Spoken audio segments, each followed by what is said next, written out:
Hi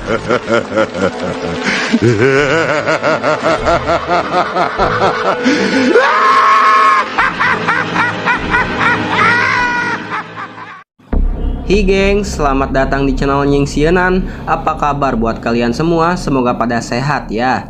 Pada video kali ini Nying Sienan akan membahas sebuah cerita mistis yang berjudul Angkot Jemputan. Tapi kita berdua akan mengingatkan kalian, jika kalian pulang kerja atau pulang dari mana saja, lanjut yang diusahakan jangan pulang terlalu malam, nanti bisa saja kalian mengalami sesuatu seperti yang ada di cerita kali ini. Oke lah, daripada kelamaan, mari kita OTW ke pembahasannya. Baru pulang Mbak, Aditya menyapa penumpang mobil angkotnya.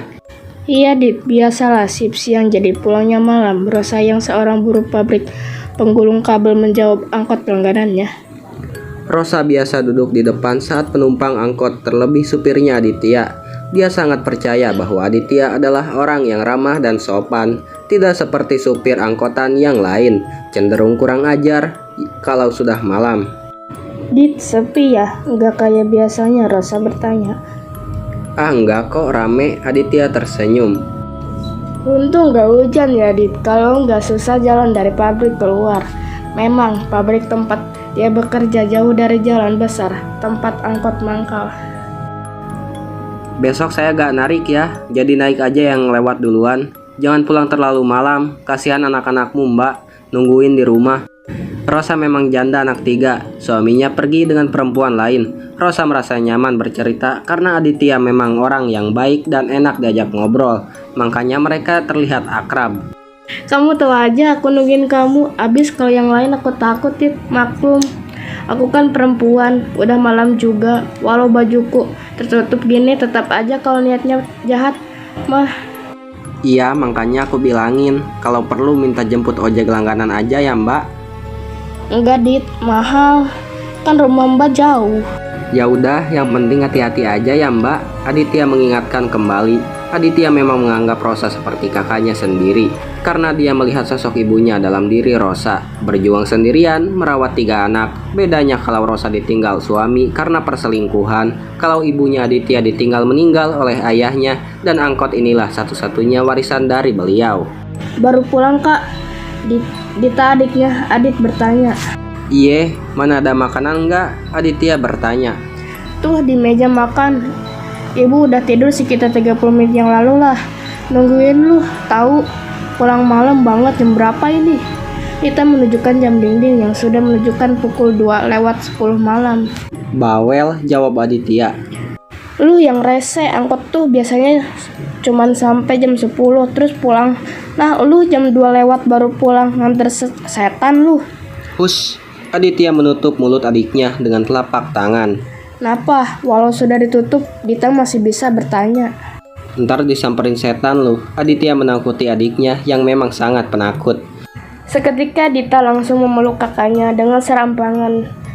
Aditya tertawa puas karena berhasil mengerjai adiknya. Walau yang dikatakan Dita tidak sepenuhnya salah. Dah lepas berat lu, nggak nyadar diri, badan gede masih aja penakut. Yang rese, udah gue mau tidur di kamar. Dita dan ibunya tidur sekamar karena memang rumah mereka yang hanya memiliki 2 kamar. Dit, Aditya memanggil adiknya, menyalakan senter dari telepon genggam dan mengarahkan ke wajahnya sendiri. Tepat saat Dita menengok, Kak, Dita langsung kabur ke kamar ibunya. Tok tok tok tok. Ada yang mengetuk pintu ketika Aditya sedang menikmati makan sederhananya.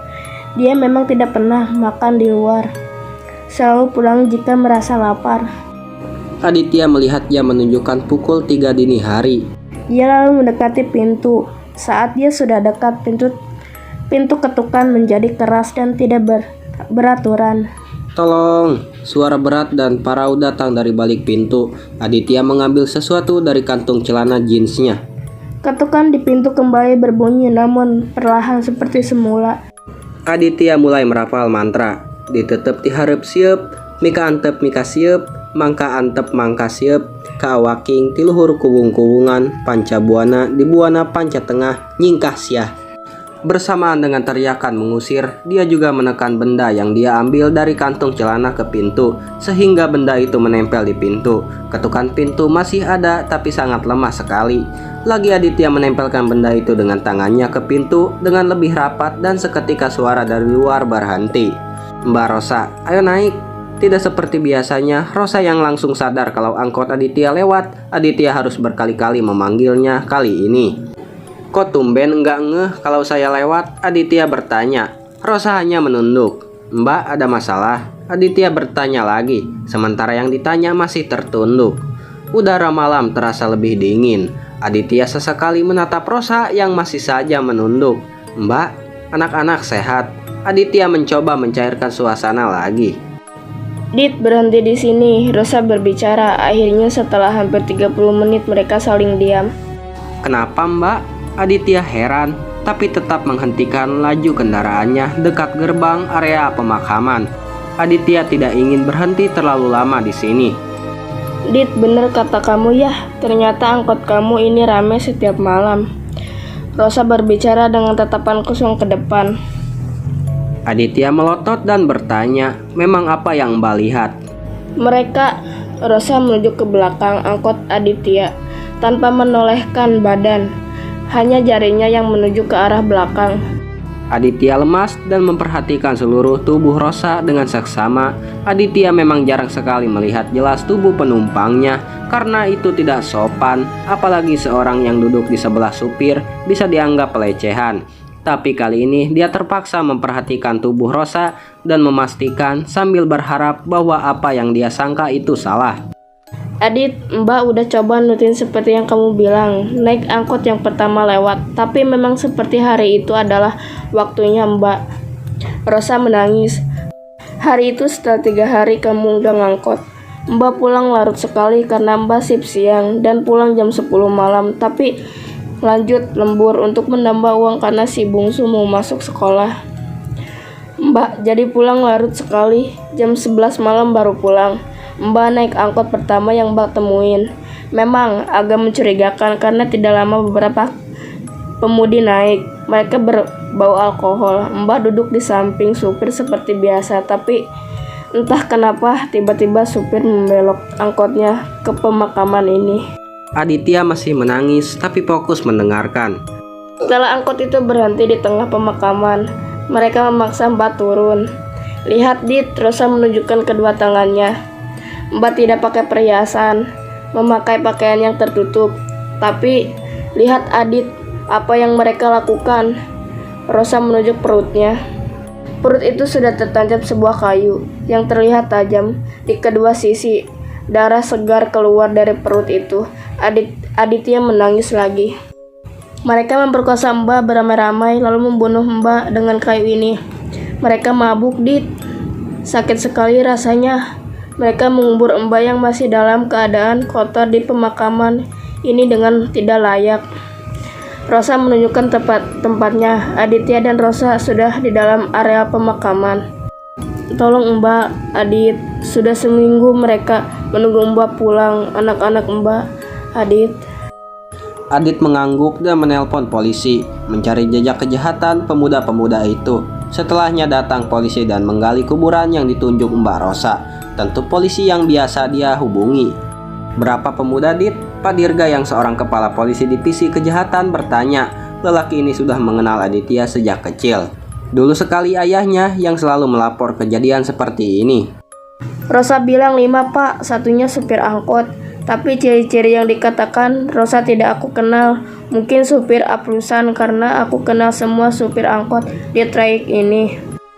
Pak Dirga menghembuskan napas dan berdoa untuk Rosa. "Katakan pada Rosa, pulanglah ke alamnya. Di dunia akan menjadi urusanku," Pak Dirga berkata.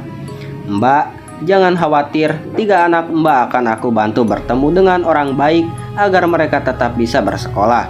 Aku sudah punya donatur tetap untuk anak-anak yatim piatu tanpa mereka harus ke panti asuhan. Ikhlas Mbak, setelah ini biarkan nenek mereka merawatnya." Rosa mengangguk dan mengucapkan terima kasih lalu pergi bersama dengan munculnya wangi melati dari kuburan yang telah tergali. Di sanalah jasadnya dikubur dengan hina, tapi sekarang dia akan dikubur dengan layak. dan kembali kepada Tuhannya. Aditya kembali ke angkutannya dan melihat penumpangnya masih ada 5. Sekarang dia harus mencari kepala Pak Asep. Katanya dia dibegal dan kepalanya dipenggal dengan golok, lalu ditinggalkan begitu saja di semak dekat kali. Tidak sulit mencari kali sesuai ciri-ciri yang Pak Asep katakan. Lalu ada seorang kakek yang ditinggalkan kelaparan oleh cucunya yang merantau jauh. Kakinya sudah membusuk. Aditya menghela napas dan mulai membayangkan Dita bakal ngomel-ngomel lagi. Tapi mau gimana lagi, ini amanah dari ayah. Namanya Aditya. Dia berusia 21 tahun. Masih kuliah di Universitas Indonesia karena dapat beasiswa. Kalau pagi dia kuliah, sore naik angkot. Dia harus kuliah dan kerja karena ayahnya sudah meninggal. Satu-satunya yang mencari nafkah adalah Aditya. Dia harus membiayai ibu dan adiknya. Walau terkadang ibu mengambil job catering di tempat orang, tapi itu tidak cukup untuk kebutuhan mereka sehari-hari. Pada umur Aditya yang ke-18 tahun, ayahnya sakit-sakitan dan akhirnya kritis karena penyakit yang sempal sekarang menjadi misteri bagi keluarga mereka. Tapi bukan itu yang membuat hidup Aditya berubah. Aditya seorang anak muda milenial harus memegang amanah dari ayahnya. Amanah yang jika siapapun mendengarnya akan tertawa bahkan menghina. Nak, kemudian angkot ini terima semua jenis penumpang dan antarkan mereka dengan segala keperluannya. Lalu ayahnya memberikan keris mini ke tangan Aditya, benda yang selalu ada di saku celananya. Karena mereka yang meminta tolong terkadang adalah jiwa yang jahat dan bermaksud mengambil alih tubuh manusia yang peka. Makanya ayahnya Aditya mewanti-wanti untuk melihat lebih jauh saat menolong orang. Awalnya Aditya takut, tapi setelah membantu beberapa makhluk yang tersesat, akhirnya Aditya sadar amanah ayahnya adalah tanggung jawab yang telah Tuhan berikan pada kami yang terberkahi, dan cerita pun tamat sampai di sini. Buat kalian gengs, ambil hikmahnya dan buang hal-hal yang tidak diinginkan. Dan sampai jumpa di cerita horor selanjutnya. Bye bye.